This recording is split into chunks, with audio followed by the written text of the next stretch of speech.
go. So people are coming in. We're going to start this webinar in a couple seconds. We're just going to give it time a little bit.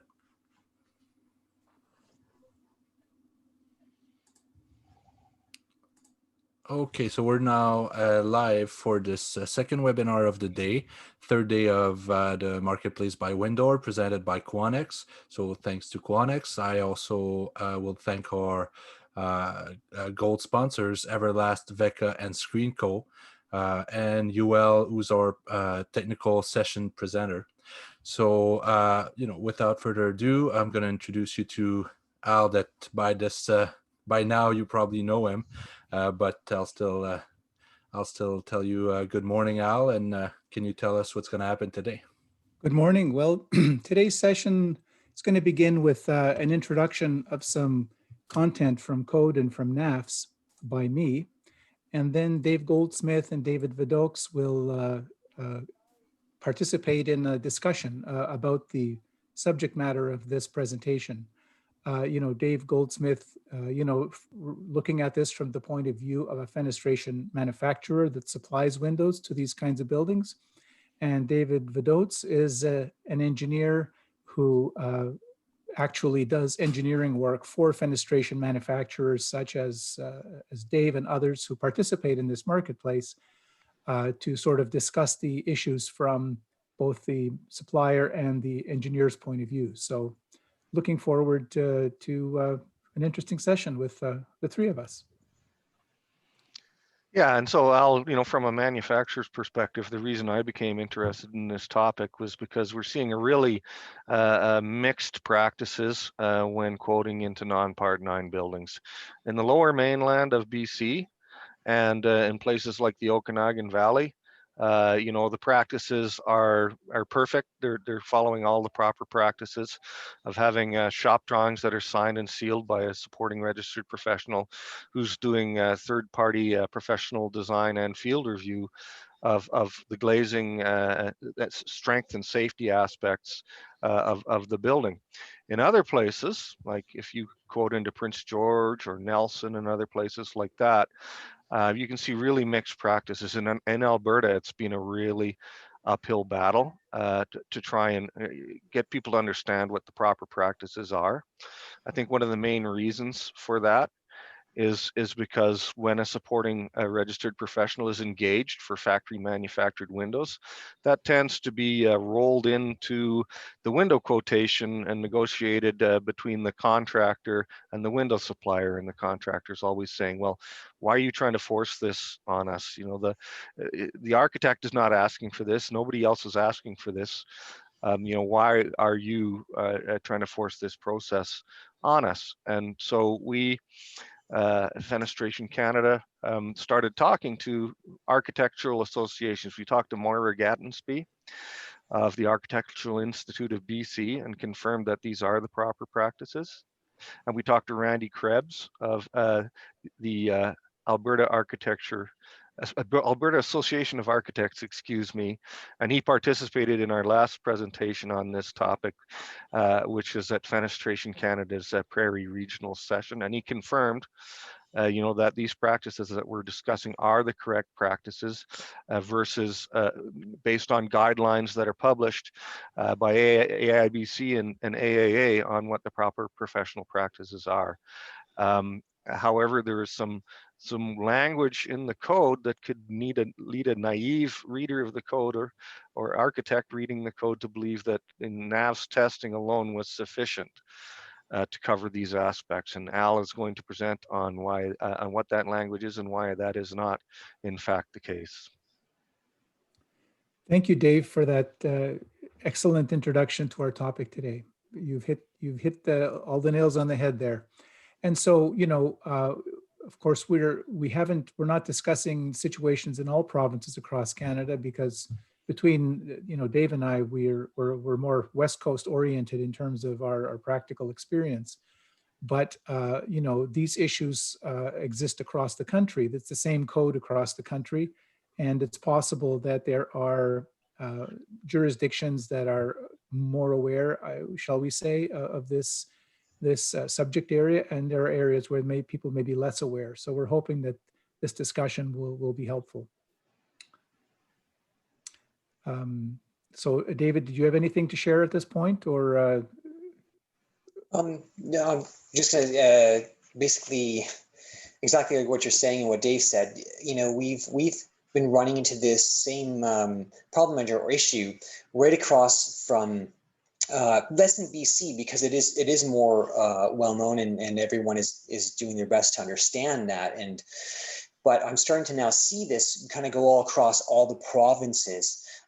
This very subject you're going to be talking about, which is really good, and I'm really looking forward to hearing about it, more, and having you talk about that, because we're also seeing this in our Toronto office, where authorities that have jurisdiction are realizing that NAFS doesn't cover all that they once thought it did, and that it doesn't cover just the windows themselves, and everything will be fine. So this is, like I said, what we're starting to really see it right across all the provinces. And so take it away, Al. Okay, great. So let's begin. So our session today is called Why NAFS Testing Alone Does Not Satisfy Code Requirements for Windows in Large Buildings.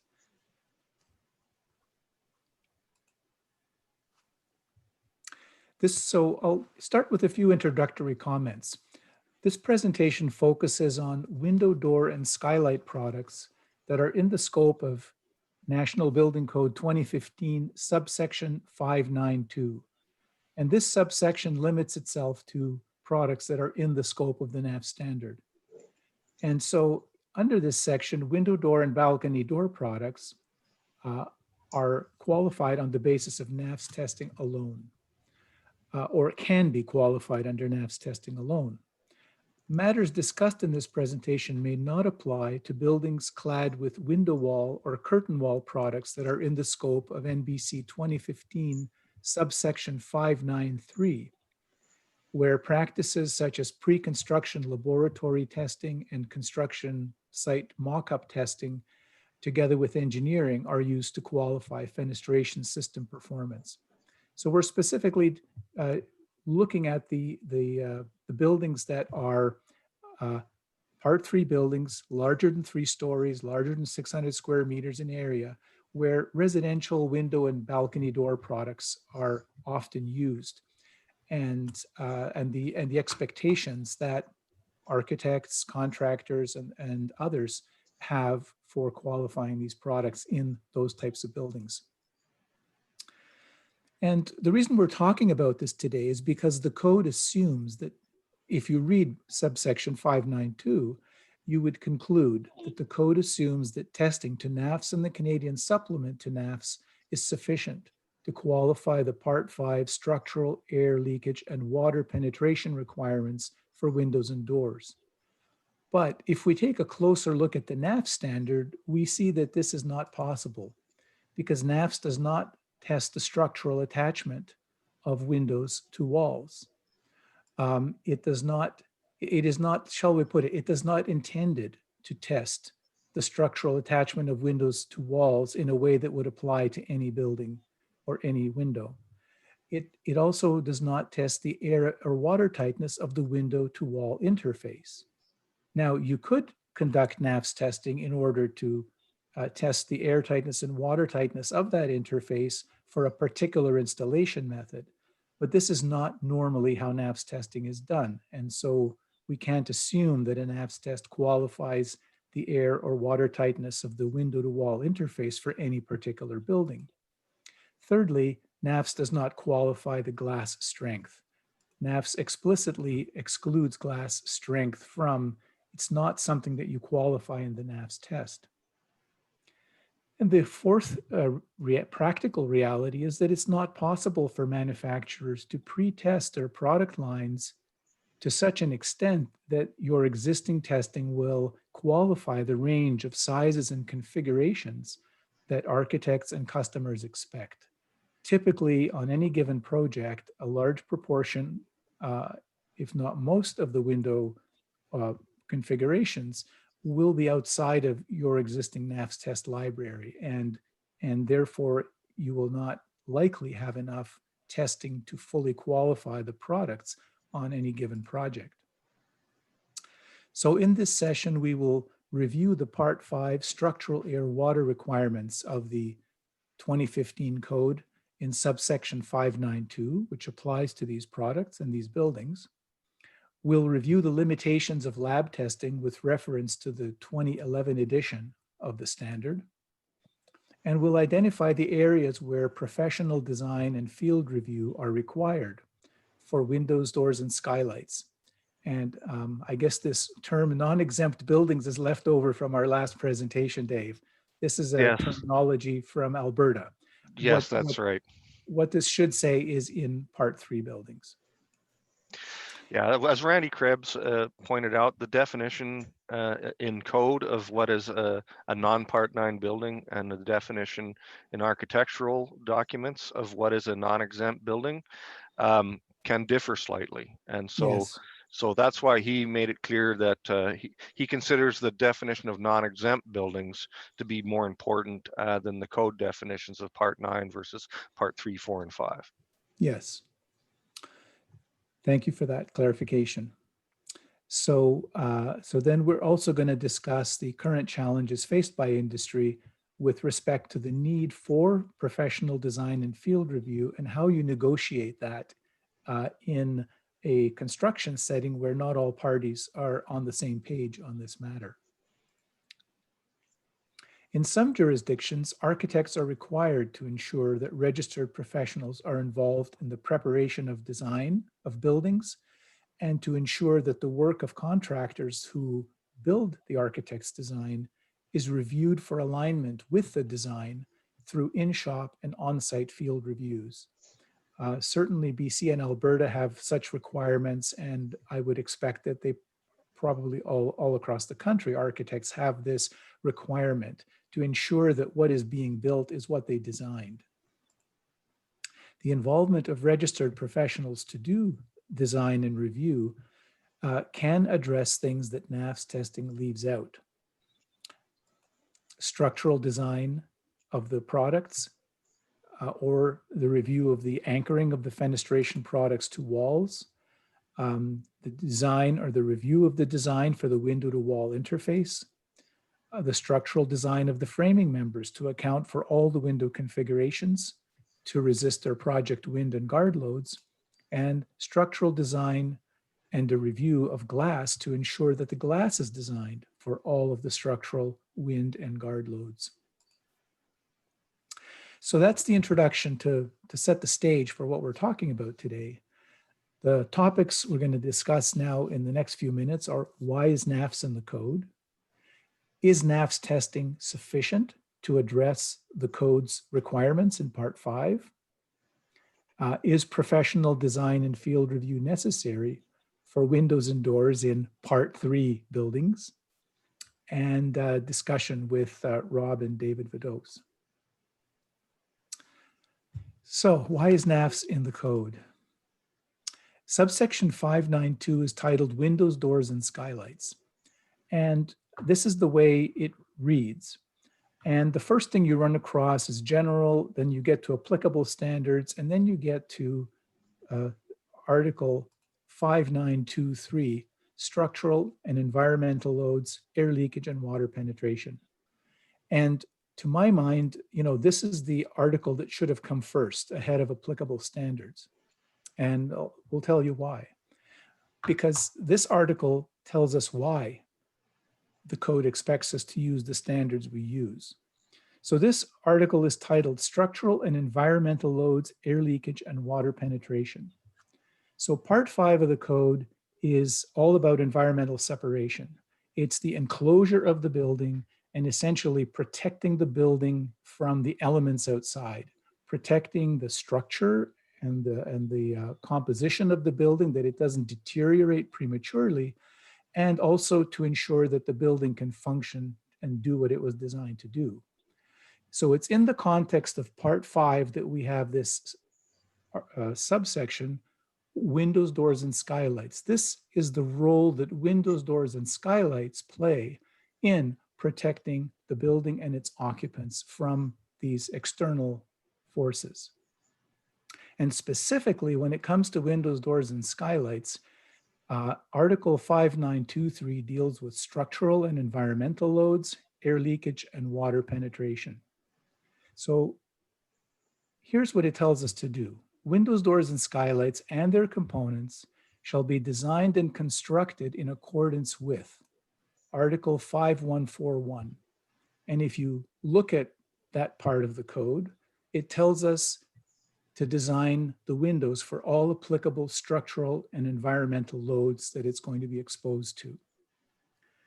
It then tells us that they should be designed and constructed according to section 5.4. These products need to control air leakage.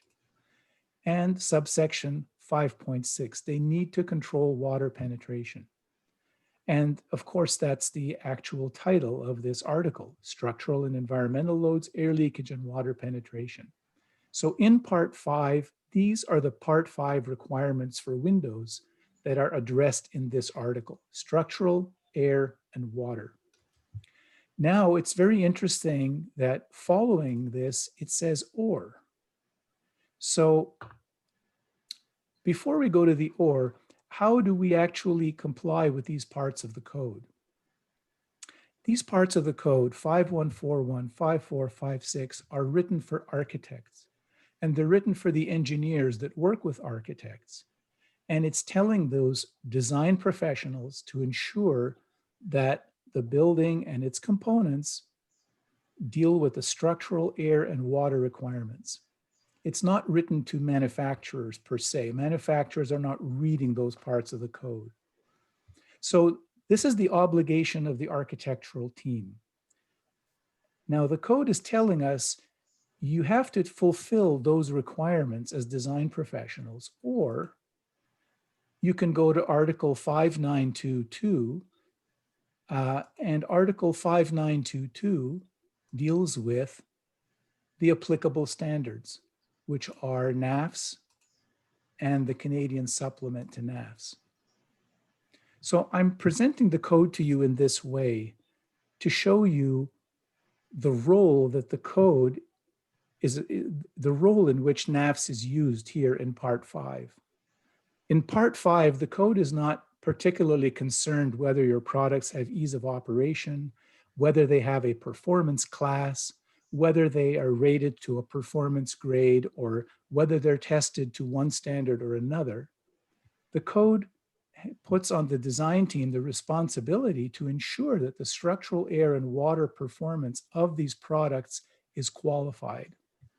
And the code says, you know, you can use your engineering methods for that, or you can use NAFS and the Canadian supplement. And to my mind, at this point, the code is assuming that testing to NAFS and the Canadian supplement is equivalent to compliance with Article 5141, Section 5.4, and Section 5.6. And I think this is why so many architects and engineers assume that if you've NAFS tested your product, you've fulfilled this Part 5 requirement. So Part 5 makes it clear that the code believes that testing to NAFS and the Canadian supplement to NAFS is one way of qualifying the structural air water performance of window, door, and skylight products in the scope of NAFS. As I've mentioned, these standards qualify other things too, as ease of operation, durability, there are quality requirements, and so on. But the code in Part 5 is not particularly concerned with that. NAFS is really obsessed with performance class, and classifying products is so important to the standard. But as far as the building code is concerned, it doesn't care. There's not a single reference to performance class in Part 3 buildings in the code. So the code believes NAFS is sufficient to address Part 5 requirements, or certainly many readers of the code would conclude that. And we can see by the way many project specifications are written and the way many people approach the construction industry, they believe that to be true as well. So let's look at the NAFS standard itself and compare it to what Part 5 expects to see, is NAFS testing really adequate to address these Part 5 requirements. Let's look at what NAFS says about test specimen installation. It says these tests are used primarily to evaluate the performance of the fenestration product and are not intended to test the performance of the installation, particularly the perimeter sealants between the fixture and the test specimen and the anchoring of the test specimen to the test fixture. So NAFS itself says we are not trying to test your real world installations here. We're testing the product primarily, and we have to anchor it for that test. Now, testing of actual, so NAFS says testing of actual field installation details is not required under NAFS, and it's not ordinarily done by manufacturers. Doesn't mean you can't do that. NAFS does not prohibit you from testing a real world installation method, a real world anchoring method. It's just that ordinarily, when you test your products under NAFS, you are not testing those properties. So let's look at these limitations of NAFS testing. It excludes testing of anchoring method from its scope. So who designs it?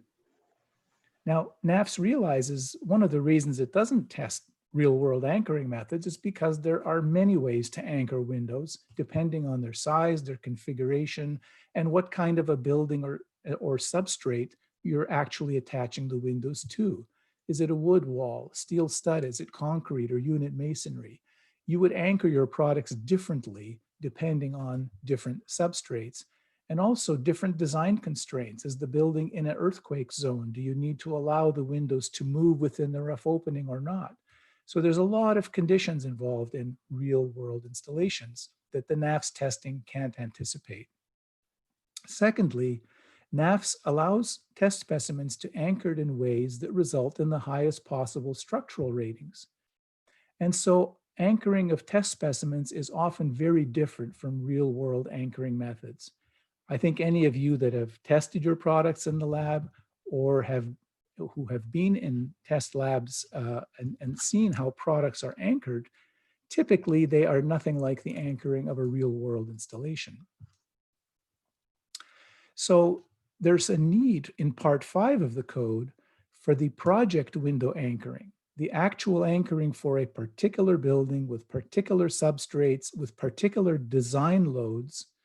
That anchoring needs to be reviewed on a project-specific basis by a registered professional engineer in order to address the conditions that are not tested under NAFS. This is an obligation that Part 5 of the code puts on the architect and their design team, because clearly those subsection 5141, 54, and 56 require somebody to pay attention to those details. And what NAFS is saying, yeah, somebody needs to do that job, but it's not the job of NAFS. The second thing is that NAFS does not test real-world window-to-wall interfaces. You all probably recognize this diagram from the NAFS standard showing what the planes of airtightness and water protection are for the product. And this is not a real-world installation.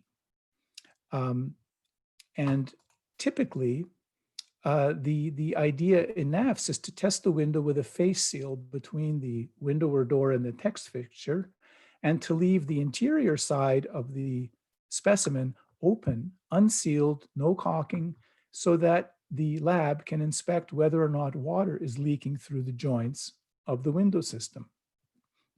That's the intent of the standard. Now, I see so many products where the interior side of the product in a test lab is covered with sealant, is filled with plywood, is attached with angles and thousands of screws. And I've asked labs, how come you do this? How come you let this happen if the standard says you're supposed to leave the back of the specimen open? They say, well, we test what the manufacturer brings us, but we have the right and the authority to actually cut through whatever those other materials are to inspect whether or not water is penetrating through the window system. And, at our discretion, we do that. And so basically the labs say we can fulfill our professional obligation to make sure that water is not leaking through the joints in other ways, that we have to inspect or open up the product for such examination. Fair enough, I can accept that that's a practical decision in the real world. I think there are a few manufacturers who actually do test real world installation methods. I know that when I tested products for a company I worked for, I did test our actual strap anchor anchoring system because I wanted people to trust it. And we used our real world installation, details in most of our tests. And I'm sure other manufacturers do that too, but it is not something you would assume to be the case from any particular manufacturer or any particular NAFS test. So we can safely say that the NAFS test does not ordinarily qualify any given window to wall interface. A third limitation is that it's not practical for manufacturers to pre-test all the possible configurations of the product lines that architects will design or that customers want. Every project window schedule will likely contain untested configurations and sizes. And so how do you qualify those? You would have to use project-specific engineering or additional testing prior to construction to qualify those untested configurations. It's manufacturers generally have a range of NAFS tests for their product lines, often aimed at testing the largest size of a specimen so they can qualify more product variations under the envelope that they test. And so even if a manufacturer was quite ambitious in testing a product line to pretty large sizes that in many cases might even be larger than what they would actually want to sell, in spite of that, you will encounter a situation such as this. Your largest tested mulled window might look like that. And here it would be a typical project window where in spite of the large size you've tested, they want a window that is larger than what you tested in terms of height, and is also different in terms of the number of mullion frame-to-frame interfaces and geometries. So you will often run into a situation where you simply do not have a test for every configuration, or sometimes even most of the configurations on a window schedule. Finally, the fourth limitation of NAFS testing is that it does not qualify the strength of the glass. Some people seem to think that it does, but NAFS is very clear that when you're testing products in the lab, you test with the weakest glass that will satisfy the design pressure you're going to be testing the window for. But when you're selling products in the real world, clause 10.2.2 requires glass to be designed to resist wind loads at project sizes using the glass standards referenced in the applicable code. The standard is clear that laboratory testing does not in any way validate the specific glass makeup used in the test. So somebody has to design the glass for the wind load at the project site. But it's not just wind load. As when you're selling into large buildings, you are probably already have encountered or will encounter the requirement that loads that the building code requires walls to act as guards to whenever there's a height difference between the floor of the building and the exterior, and also windows may be required to also act as guards or to resist the load of a guard when the windowsill is below the applicable guard height. These are two conditions that require someone to design the glass, and in a large building, that someone has to be a registered professional engineer to address all the applicable loads and conditions. The requirement for walls to act as guards is in, well, first of all, NBC Article 3318 requires guards to be present whenever there's a height difference of 600 millimeters or more from a walking surface to an adjacent outdoor surface. Article 41516, loads on walls acting as guards, specifies the design loads that apply to walls to prevent people from accidentally falling through them. Now, most walls are designed for other reasons to be much stronger, where the guard load may not come into play. But this is like a minimum design requirement of the code that then applies to any opening that would exist in that wall that would be below the guard height. So windows may be required to resist that guard load when the windowsill is below the guard height. So the specified guard load in the code will be applied at the height of the guard, and either the glass in the window or a horizontal mullion in the window must be designed to resist the same guard load as would be expected of the wall. The alternative is to actually install a physical guard in front of the window. This is what the code says. So the same requirement applies to windows in stairways. And the difference being that the guard height may vary between large buildings and dwellings within buildings. So within a dwelling, which could be a single family home or a dwelling in a large building, the guard height is 900 millimeters. Otherwise, in the code, it's 1170. So we've looked at what the code thinks NAFS is covering, and we've looked at NAFS and looked at what NAFS leaves out. So the question now for this is professional design and field review necessary to qualify the design and installation of windows in Part 3 buildings? And our conclusion is professional design and field review is necessary because NAFS does not ordinarily test the window anchoring method. It does not ordinarily test any particular window to wall interface. And 3, it's not practical for manufacturers to have prior testing for all possible sizes and configurations.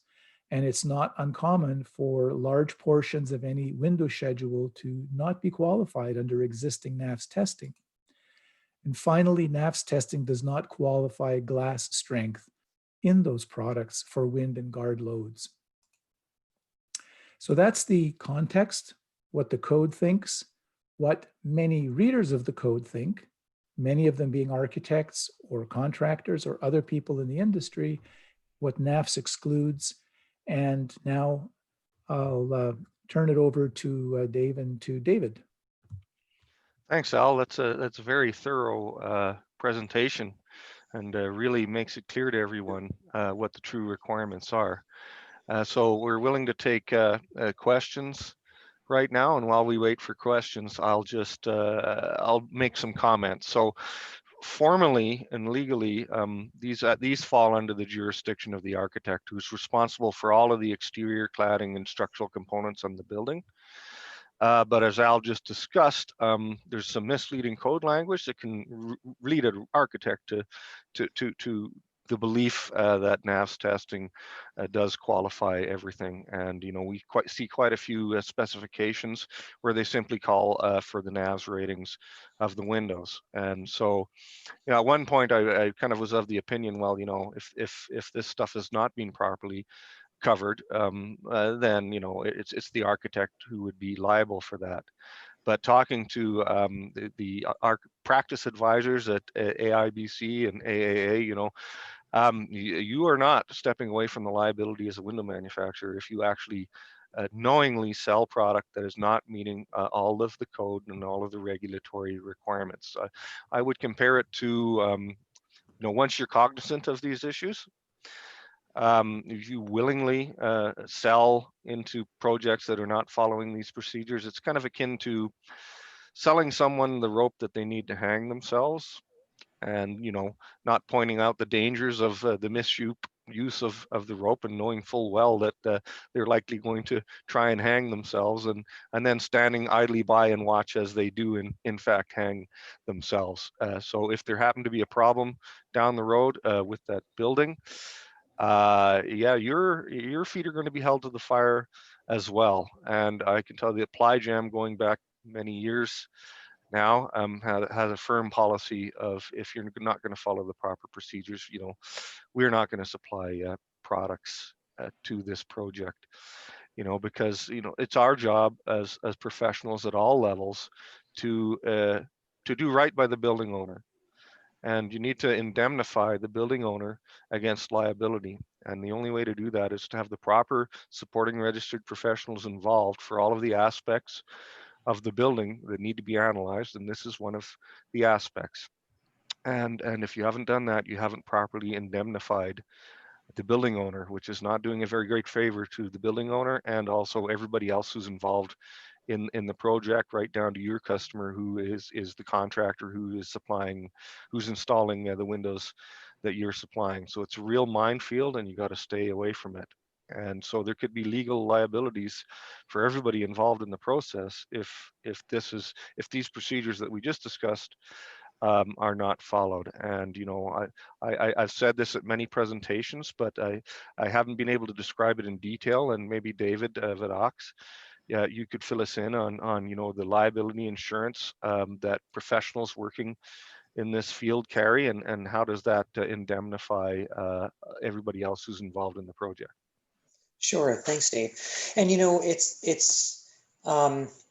is why this presentation is so important for everyone to be aware that, what does NAFS really cover? Because there was that misconception that NAFS did cover off these items of their fastening, movement allowance, the glass, your frames, wall to window interfaces, and field reviews. And so we see this, in our industry quite often, where you're starting to see that the architect is realizing this. Manufacturers are realizing that, wait a minute, NAFS isn't covering me for everything for these types of buildings.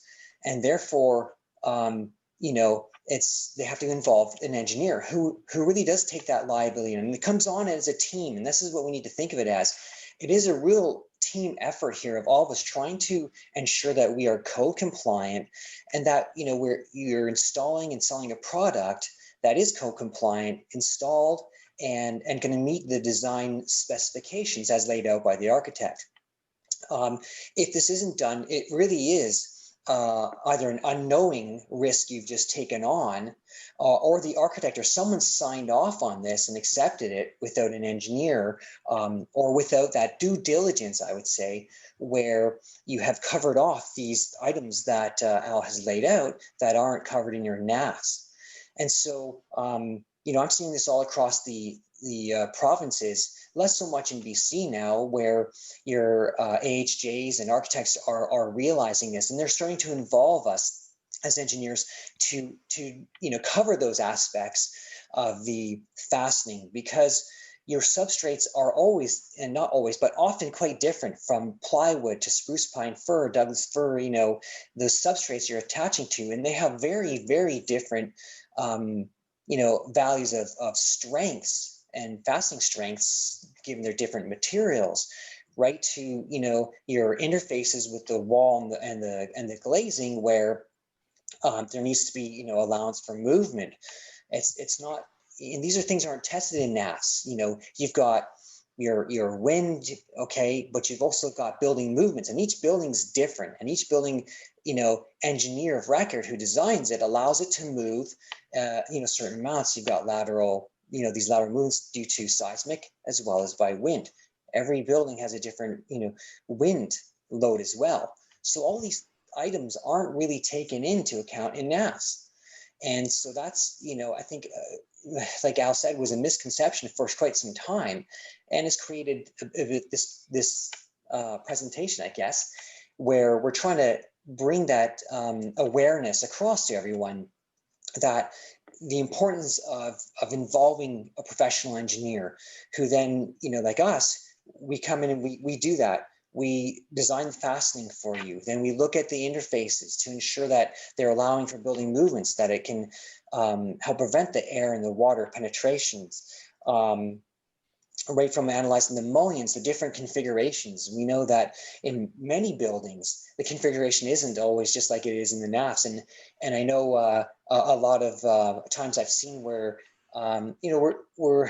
the manufacturer is providing this data, the NAFS test reports, as being asked by the architect to qualify their window for that design. But quite often, the frames are either a little bit larger or they're wider. Like Al said, the mullion configuration is different. You're mulling, different windows together that haven't been tested. And that's where we can come in and we then qualify that, we engineer it to meet the parts of the code that aren't covered by NAFS, the glass, for instance, and walls acting as guards. And this is a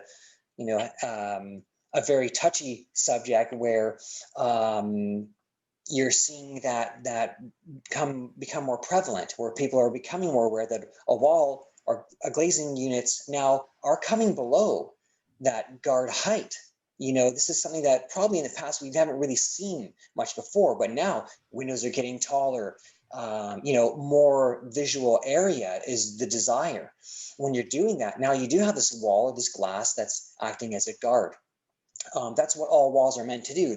They're meant to actually, do two things. One is hold the environmental loads, but also to prevent the individuals from, coming outside of the building or through it. And so there's, the wall acting as a guard, which needs to meet a design load requirement as well as a safety. And so it's all these aspects that really are important, as well as then your field reviews really tie it all up.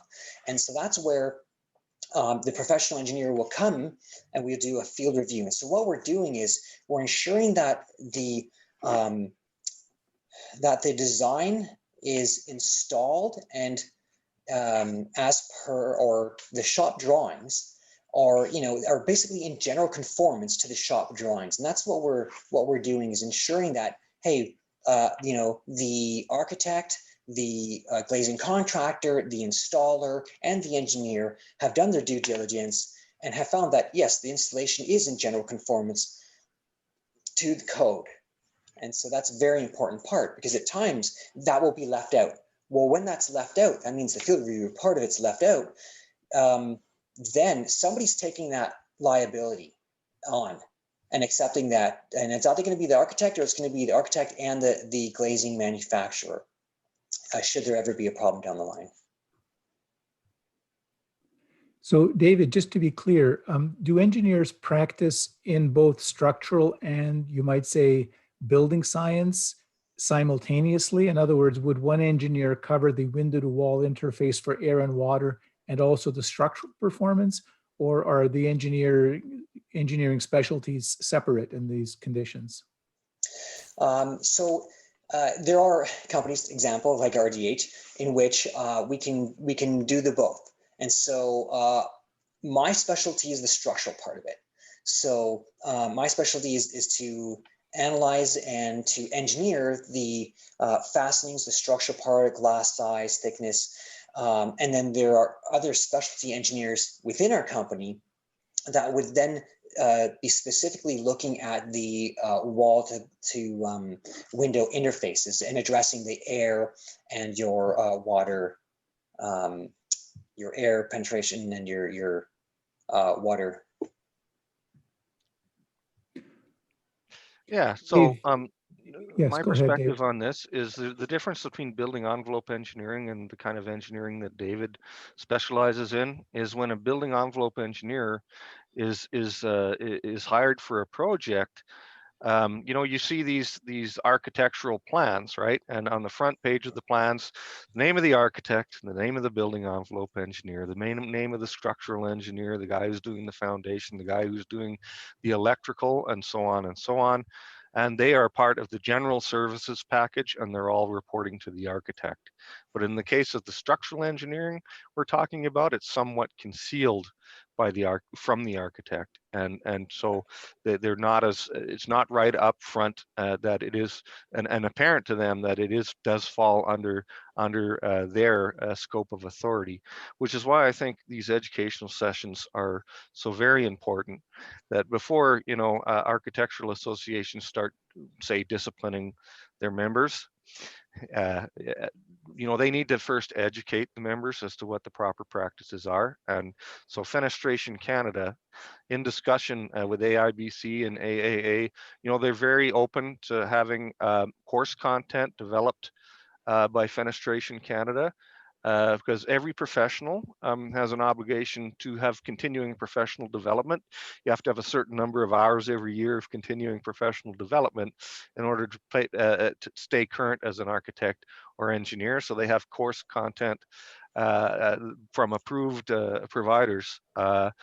And provided you provide the course content and then have a series of questions afterwards so that they can pass the quiz, then that can be accredited for continuing professional development. So here's what Fenestration Canada's plans are moving forward, is develop that kind of course content, get it accredited, and get the word out to the professionals out there. And then maybe someday, hopefully in the near future, you know, we'll see consistent practices out there that are the right practices. That's our hope, and that's why industry associations such as Fenestration Canada are important as a part of this process, and this is the value that we represent to our members and to all sectors of the industry.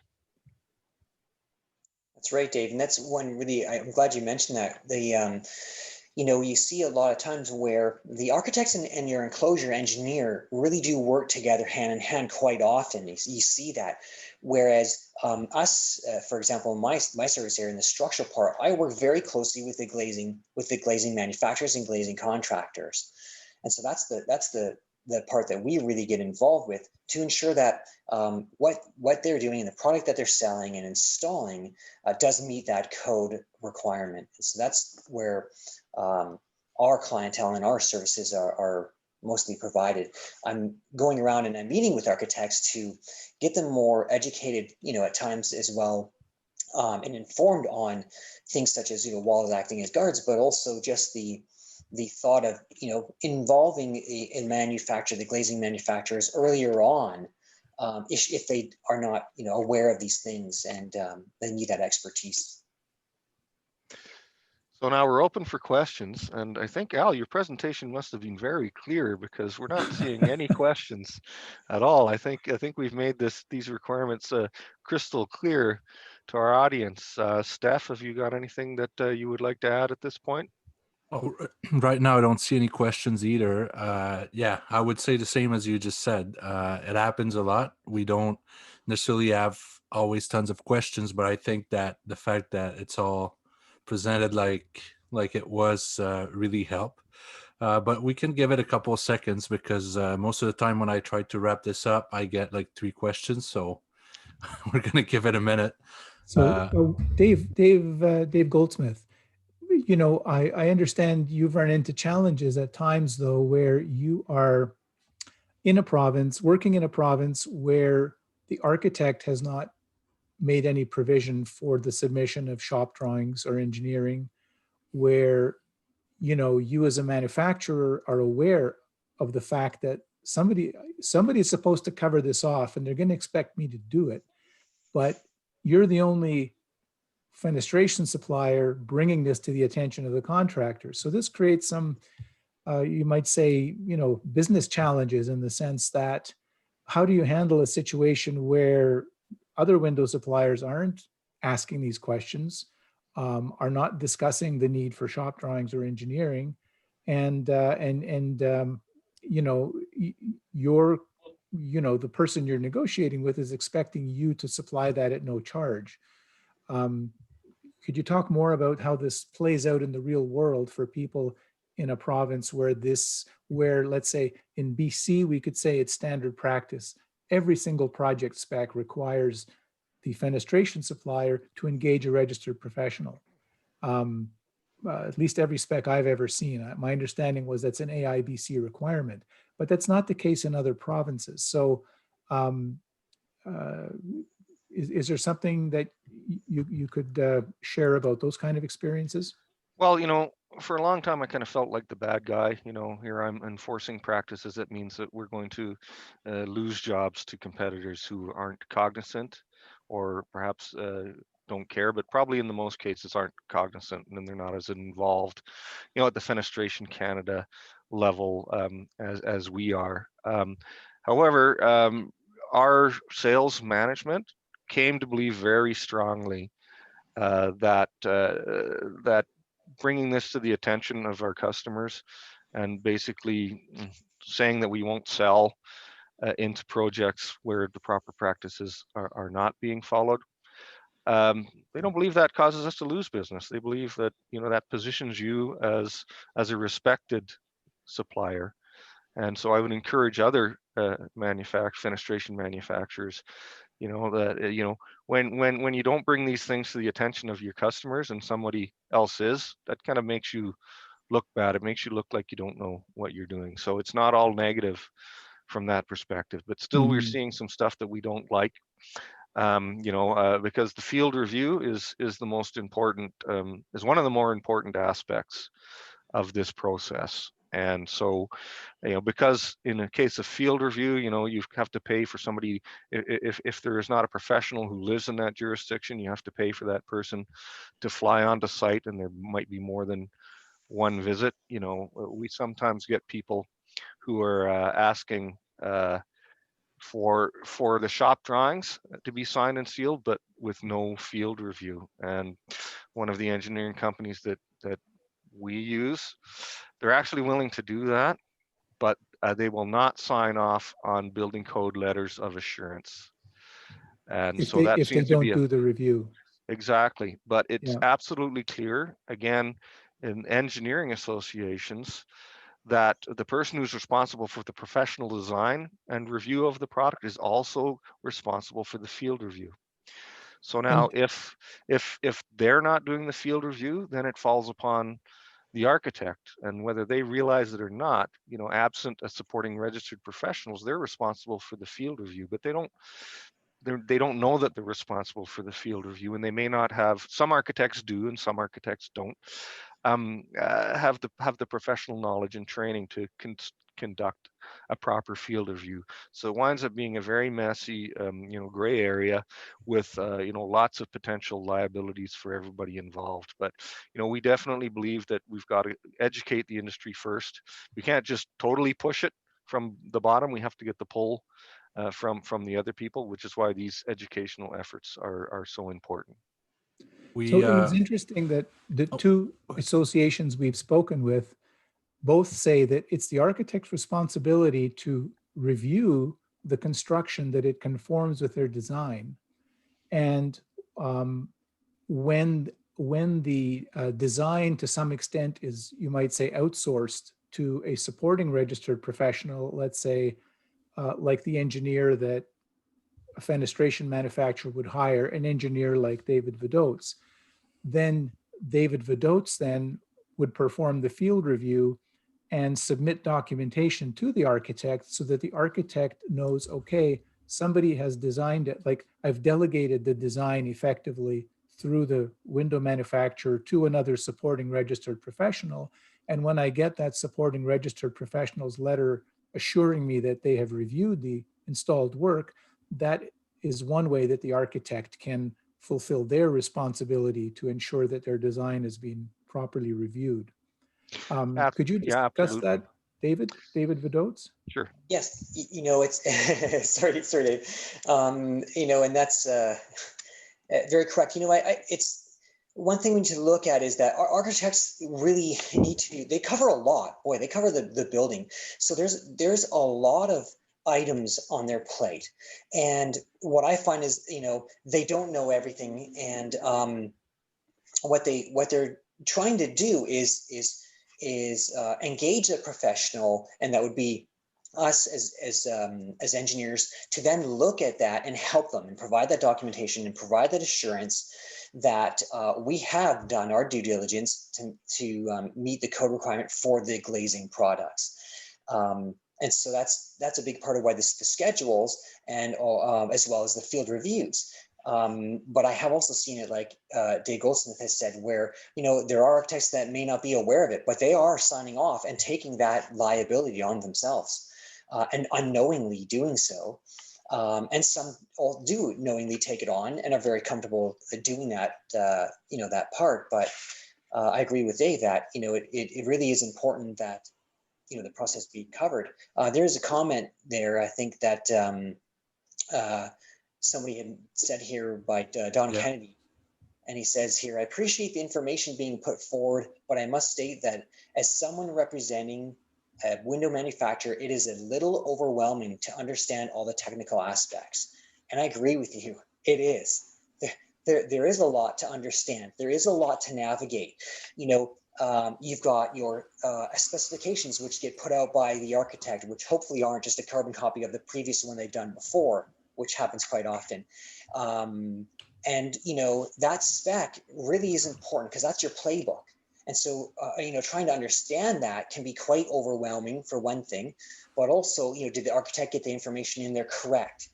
Is everything in there that you need, that should be there? You know, I'm dealing on a project right now where the architect didn't give a clear spec, and we're having this very problem, exactly like you're mentioning here, with NAFS reports supplied, and yet you know, he's then now engaged us. Our client actually has engaged us and said, there's some things missing here, and that really was the fastening, the you know, glass analysis and the structural part of it. But that's what we're here for, is, you know, as an association, Fenestration Canada, as well as professional engineers, is to help you navigate through that.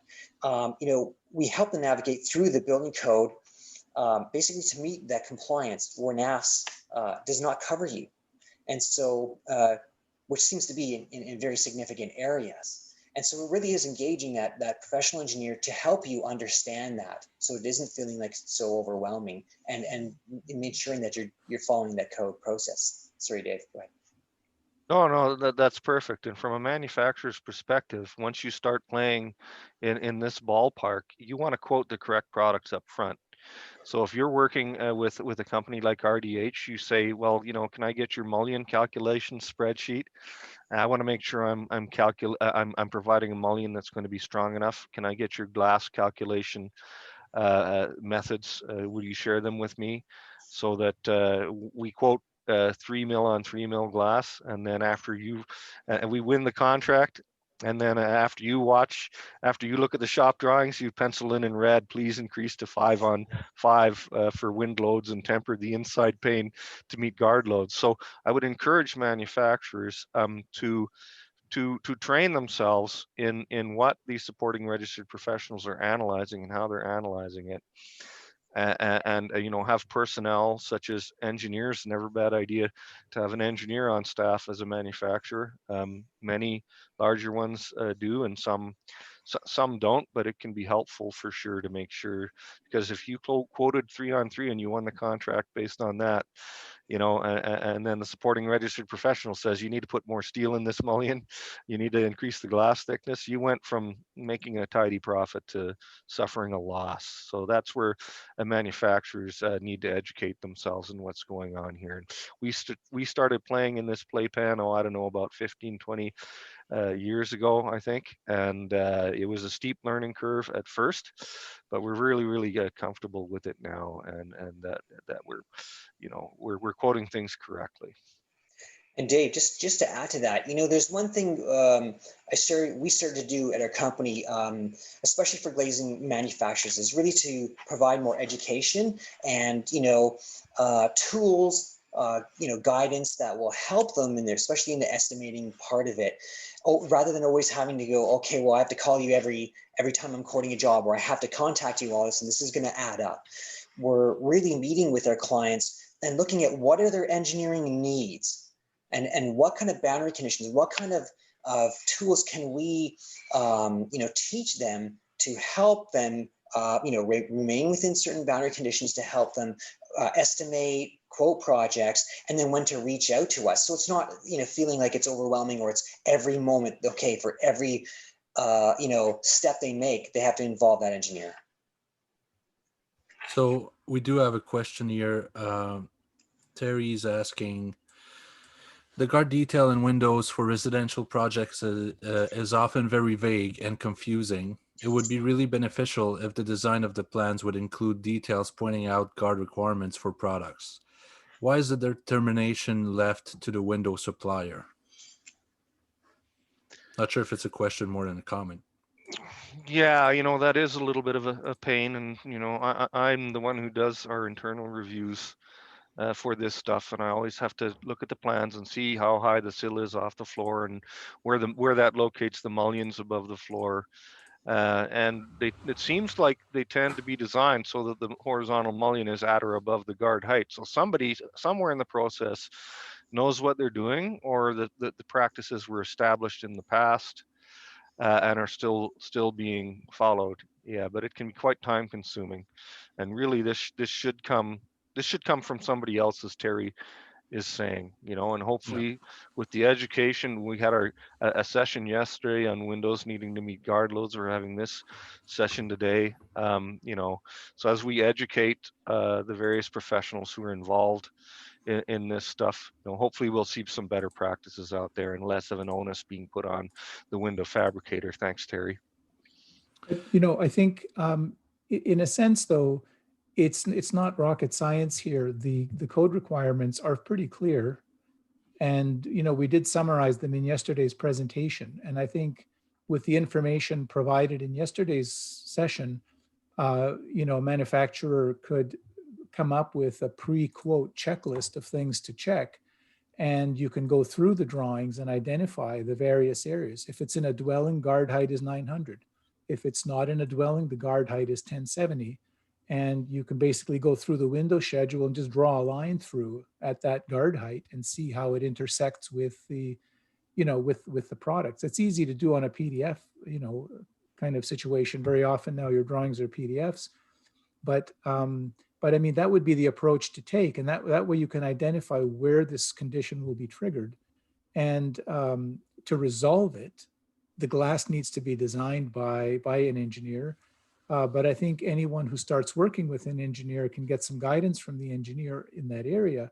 But I think after, one or two projects where you take that approach, you'll have a good sense of where you're going to face this condition and of the kinds of upgrades to the glass you would need to make if glass is taking the load or the mullion taking the load. So I don't think it's confusing so much as maybe our industry just was not informed enough about this part of the code to be able to do that. So I think it's a relatively straightforward thing to handle at the estimating stage. And I think it's only prudent now that, our members are learning about this, is to take this information and, implement it into your, estimating process. As you're reviewing the contract documents, that should be one of the first things you're looking at is where do the guard loads apply and how do they affect your products? And this is an area where if it was, we could probably provide some additional tools or summaries of these requirements in a, graphic form, perhaps, to assist our members if they felt that was helpful, But, starting point was to just bring this to the awareness of our members so that they can be in advance know about this. Because David, I'm sure you've had more than one client that has come to you saying, huh, what? I have to temper all the inboard lights on 500 windows? Like, I didn't allow for that in my quote. How many times do you hear that from new clients? More than, too many. Too many, right? And that's right. And we do feel bad because it does present that problem of, it hasn't been included in their quote. So now that's just a cost. And so we're also trying to inform how important it is to look at that specs, look into it. And if you need to engage us to help you look into it quickly, we're more than happy to do so, because then we can bring that, have a quick look at elevations, go, ooh, these look like they're going to be walls acting as guard. We don't see anything in the specs indicating that. And here's going to be your requirements, because that's going to be a trigger that the architect's going to say, to you as a manufacturer, well, you should have known this is your area, you know, and then it becomes very difficult for, well, you end up eating that cost. And that could be like Dave Goldsmith has said, that there's all your profit gone. Well, So really, you know, I think this level of code knowledge is required if you're going to work on large building projects like Part 3 buildings. Yes. You need this level of knowledge, and you need to build this into your into your estimating process, into your plan review process, and into your budgeting costing process to anticipate these costs and the costs for the engineering that might be required, so that you will not be hijacked or surprised by that requirement suddenly coming out of the blue. What makes this challenging for some companies is that they've said, well, nobody's ever asked us this before.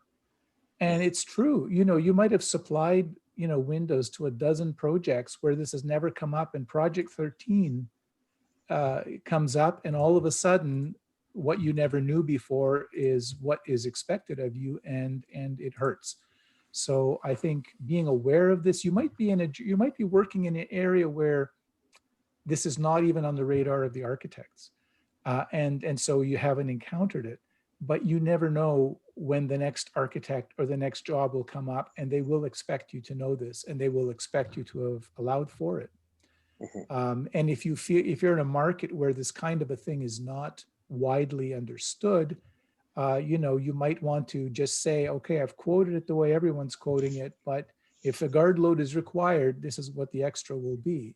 And at least now you're bringing it to people's attention. And if you're the only one who's brought this up, the contractor might start calling the other window. Have you allowed for the guard load? And they say, what guard load? So, you know, I think there's ways to approach this where you don't, if you're in a market where for competitive reasons, adding this to your price without notifying why it's there might put you at a disadvantage, then you're in a position now to have an intelligent conversation, to put aside an extra price for that, to sort of trigger a conversation with the contractor about a code requirement even they might not have encountered before. So I'm very happy that Fenestration Canada is addressing this, and I've already sent links to some of our previous sessions to architects, you know, where they were not aware. And when this session is finished being recorded, you know, I'm going to copy that link and keep that in my back pocket, you know, for trying to inform any architect who's not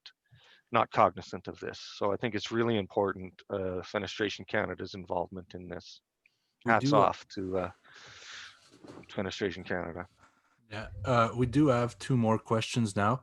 I think we can answer those. We still have a little bit of time. So Terry's saying, I'm specifically talking about Part 9 where there's little oversight and where back orders, building officials may or may not look for it, as well as having been told, well, now what's BSSB? It's the Building Safety Standards Branch. Oh, okay, that in SFH, so single family homes. Perfect. So I have a live translator here.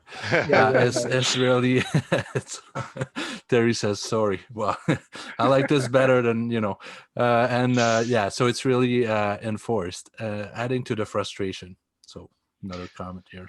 Well, yeah, and so it's not a Part 9 requirement, plain and simple. Mm-hmm. You know, and the guard windows and walls acting as guards is not on the radar screen in Part 9 at all.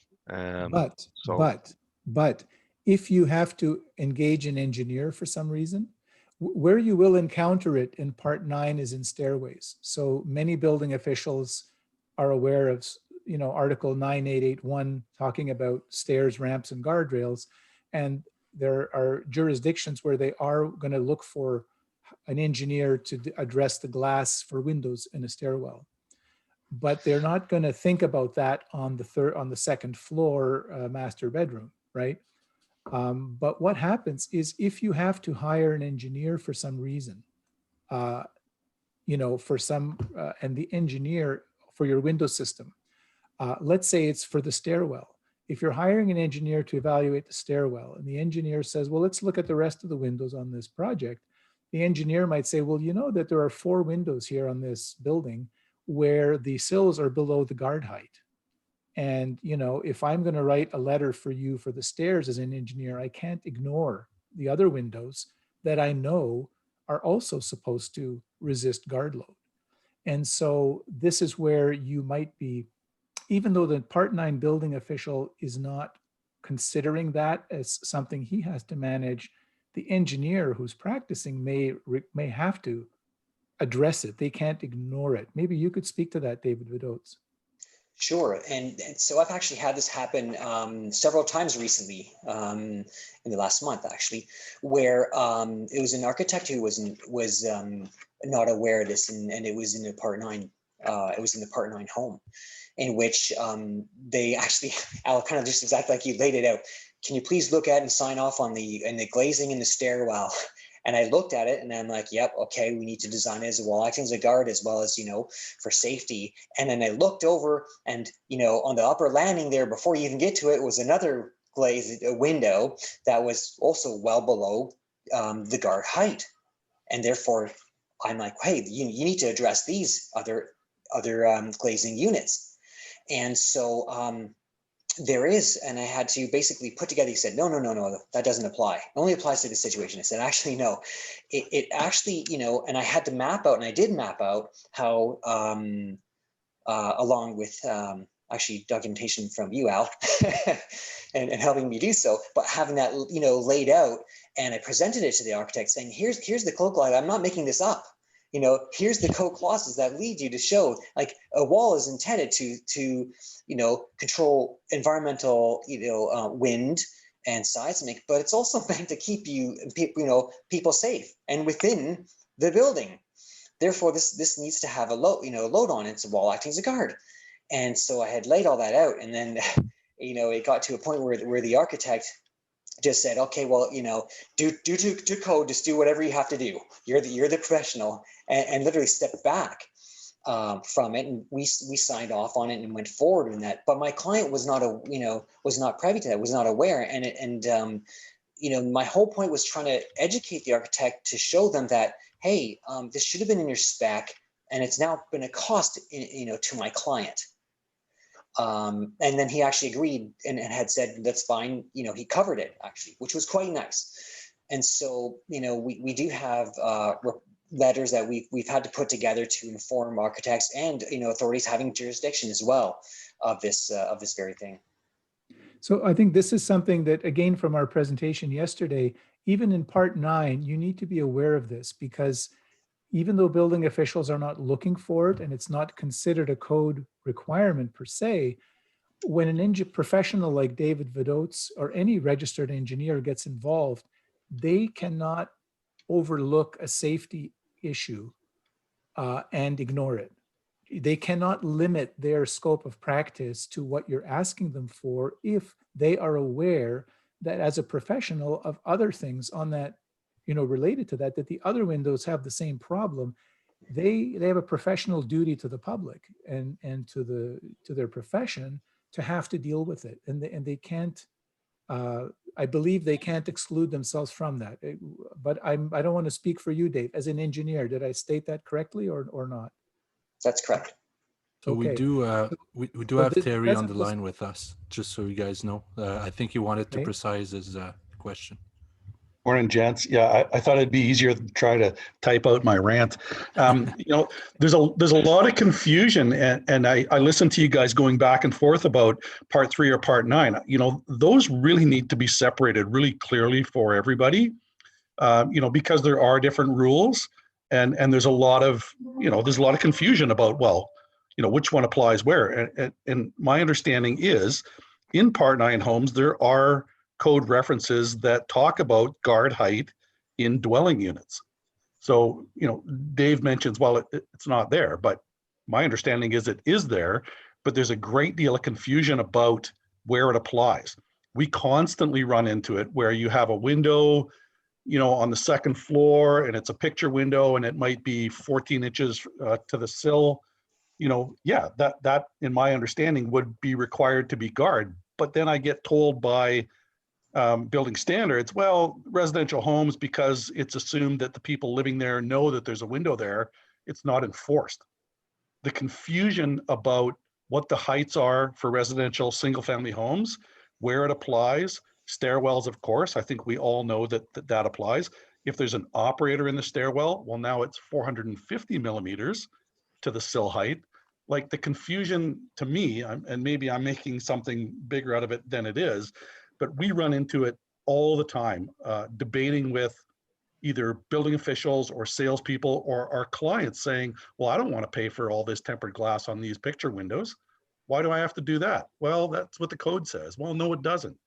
I think some sessions on specifically Part 9 and where guard loads apply to windows, stairwells, operators, and picture windows throughout the home. It's really confusing, and to me, I just, listening to the session, as great as it is, and it really is, I'm still coming away confused as to what the application in Part 9 homes is. Well, that's understandable, Terry. I mean, because there's so many different requirements. For instance, windows in stairwells and landings, the code says they need to be non-operable and is designed to withstand the specified lateral loads for balcony guards. But windows in other locations, the operable units need to be protected by SAS restrictors when they're below 450 millimeter in Part 9 units and 900 millimeter in non-Part 9 units. And that number is going to, in the 2020 codes, that number is going to increase to 900 millimeters across the board, which should help to clarify that confusion. Yes, but that you've got different numbers for the protection of openable windows versus guard heights, so it can all get muddled up into one big ball of misunderstanding. So yeah, I think we need to include that in our educational materials, Terry. That's a good idea for development of more materials.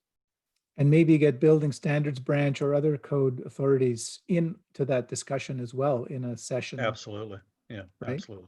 Yeah. Thanks for that, Terry. Thanks, guys. That almost leads right into the next question. The one, Adam's one? Yep. Well, you guys can go on this one then. Yeah, he says, do openable windows in dwelling units below 900 millimeter in Part 3 buildings need to be designed to resist guard loading, or can limiters be installed to satisfy the OBC code? Sorry, is this? Code.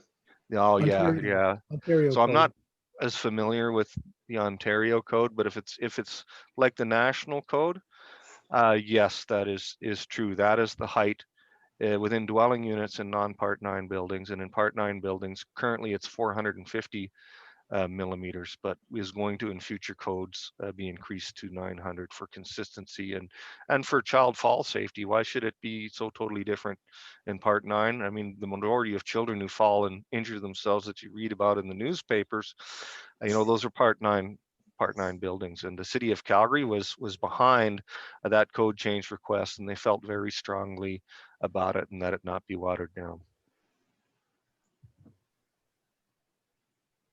Okay, and we have another question here. Rick is saying, well, scary part is that architects are not the only individual providing drawings. Industry needs to educate builder design teams also. Yeah, you find there's different sets of drawings, and for the windows, manufacturers such as PlyGem offer shop drawing generation systems. So we generate the shop drawings. We have a staff member who does that, and those are the drawings that are signed off for these particular aspects that somebody like David Vadocz would be looking at. But there's many sets of drawings that are signed off on by many different professionals that are involved in the entire scope of the project, which is a lot bigger than the windows and doors. Mm-hmm. I think the question had to do with non-architect designers. In other words, building plan people who work with builders and design homes, that they are, I think the questioner was thinking that, there are people who are not registered architects who are designing buildings that he thinks should also be aware of the code. And you would hope that they would be, but, I'm not sure, the education of a draftsman, doesn't include code.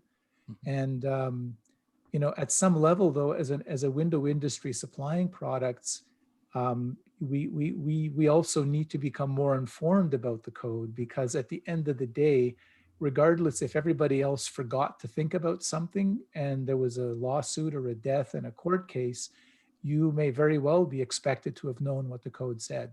You know, there is an obligation on suppliers to conform with the code. So again, and this might be a topic where we might want to get a lawyer in to talk about construction law and liabilities, to sort of maybe also help us navigate the relative responsibilities of things. That might be, in other words, might be some ideas here for future topics to just clarify the legal and compliance landscape for suppliers. And that might help to also clarify what level of code knowledge you would need as a supplier to stay clear of those challenges. Yep. And we have one last question here. We're going to have to wrap it up after this one, I think. Matt was saying perhaps a white paper with schematic drawings on the matter Terry mentioned could help. What do you guys think about that? Yeah, it's a very good idea. You know, it's funny. I saw one of these for the U.S. And so it's actually interesting. But behind the scenes, anyways, I'm working on something like that at the moment, and putting something like that together just for our own, for my engineers, for my engineering team, actually, to make sure that, you know, we are consistent across the board in what we're doing, how we're addressing these issues, so that our clients are aware of it and that sort. So I think this is something that is a fantastic idea. You know, even as Fenestration Canada, you know, we can collaborate, and I can share some of this with Dave Goldsmith and Al, and we can actually get something out, because I think that the more, you know, the more professionals that are involved in this, and we can put something pretty awesome together that can be right out there and can work well for the entire industry. And they want it in flowchart form always, don't they, David? Easy, and yeah, we got diagrams. We're working on it.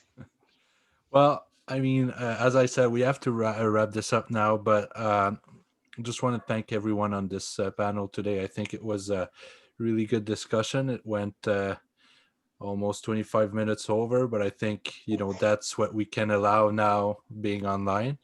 I wish we could keep going, but I also know that, you know, we do webinars almost like once a week, so we're going to have time to address it again. But, you know, like, thanks everyone. And it's not, I don't know if it's the last we'll see of, no, not and Dave and Al this week, not even close. So we'll see you guys tomorrow.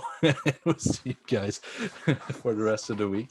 But yeah, thanks again. Thanks to our sponsor, Quanex, for presenting the marketplace, and see you this afternoon for the other sessions. Thanks, everyone. Thank you. Thanks, everyone. Bye-bye.